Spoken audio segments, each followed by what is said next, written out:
सुप्रभात बच्चों, कैसे हैं आप सब।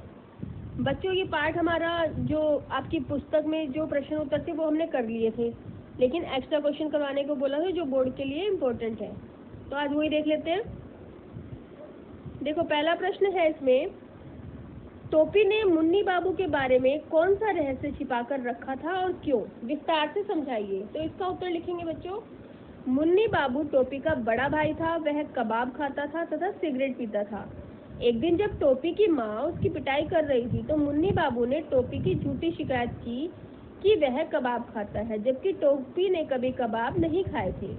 वास्तविकता यह थी कि टोपी ने मुन्नी बाबू को कबाब खाते देख लिया था और मुन्नी बाबू ने उसे एक इकन्नी रिश्वत भी दी थी। टोपी ने यह रहस्य छुपा कर रखा था। इफ़न के सिवा उसने घर में से किसी को भी नहीं बताया था, क्योंकि वह चुगलखोर नहीं था। टोपी चाहता तो घर में माँ को और घर के अन्य सदस्यों को मुन्नी बाबू की कबाब खाने वाली बात बता सकता था, पर उसने ऐसा नहीं किया था। ठीक है, नेक्स्ट है बेटा, टोपी सरल स्वभाव का था, फिर भी उसकी दोस्ती नए कलेक्टर के लड़कों से नहीं हो सकी, क्यों, स्पष्ट कीजिए। या फिर ऐसे भी आ सकता है क्वेश्चन, टोपी ने दोबारा कलेक्टर साहब के बंगले की ओर रुख क्यों नहीं किया। टोपी शुक्ला पाठ के आधार पर लिखिए। उत्तर लिखेंगे बच्चे इसका, टोपी सरल स्वभाव और संकोची प्रवृत्ति का था। वह तुरंत किसी से दोस्ती नहीं कर पाता था। इफ़न के जाने के बाद वह बहुत अधिक अकेलापन महसूस कर रहा था।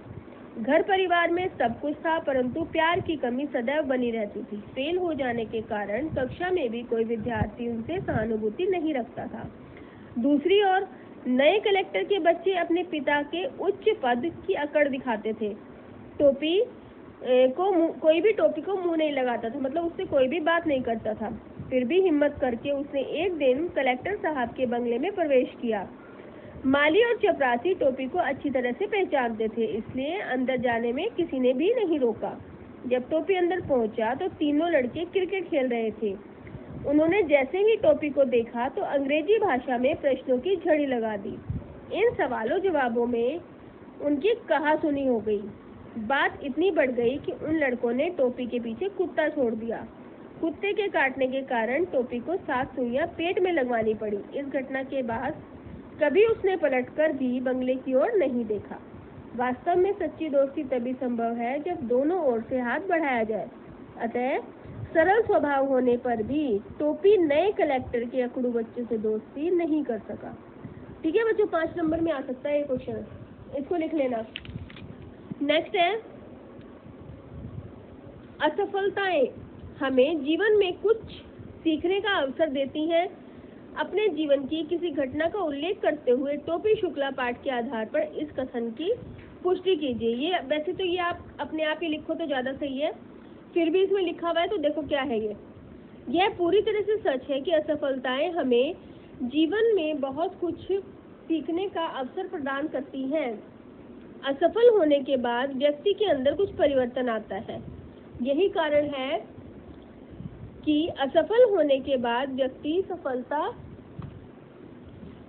प्राप्त करने के लिए दोगुना प्रयास करता है। असफलता की पीड़ा उसे सफलता पाने के प्रयास करते रहने के लिए प्रेरित करती है।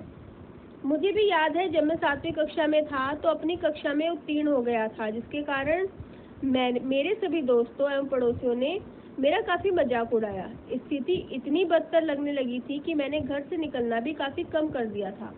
अपने दोस्तों के साथ मैं खेलने भी नहीं जाता था। इसका परिणाम यह हुआ कि मैं अंतर्मुखी बनने लगा।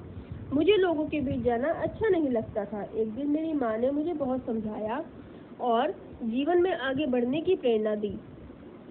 मैंने इतनी मेहनत से पढ़ाई की कि अगले वर्ष परीक्षा में मैं अपनी कक्षा में प्रथम आया। मैंने अपने परिश्रम से मजाक उड़ाने वालों का मुंह बंद कर दिया।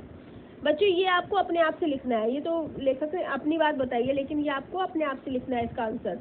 ठीक है, नेक्स्ट है, पढ़ाई में तेज होने पर भी कक्षा में 2 बार फेल हो जाने पर टोपी के साथ घर पर या विद्यालय में जो व्यवहार हुआ उस पर मानवीय मूल्यों की दृष्टि से टिप्पणी कीजिए। तो इसका उत्तर लिखेंगे बच्चों, टोपी पढ़ाई में काफ़ी तेज था, परंतु उसे पढ़ने के लिए अनुकूल वातावरण के अभाव में वह एक ही कक्षा में 2-2 बार फेल हो गया था।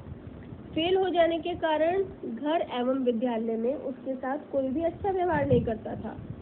अध्यापकों की टिप्पणियां टोपी के लिए अत्यंत पीड़ादायक थी और उसके मनोबल को तोड़ने का कार्य करती थी। घर पर भी टोपी के साथ व्यवहार अच्छा नहीं था। इन सभी के आधार पर कहा जाना चाहिए कि विद्यालय और घर में टोपी के प्रति होने वाला दोहरा व्यवहार हमारे सामाजिक ढांचे को हिलाकर रख देता है। जब कोई व्यक्ति अपने जीवन में असफल होता है तो हमें उसे आगे बढ़ने के लिए प्रोत्साहित किया जाना चाहिए, परंतु टोपी के साथ ठीक इसका विपरीत व्यवहार हो रहा था, जो मानवीय मूल्यों के विघटन को दर्शाता है। ठीक है बच्चों, इसका आंसर लिखना है आपको। तो आपको ये चारों क्वेश्चन अपनी नोटबुक में लिखने हैं। ठीक है बच्चों, ओके, कल तक ये वर्क सबमिट करना है। ठीक है बच्चों, थैंक यू।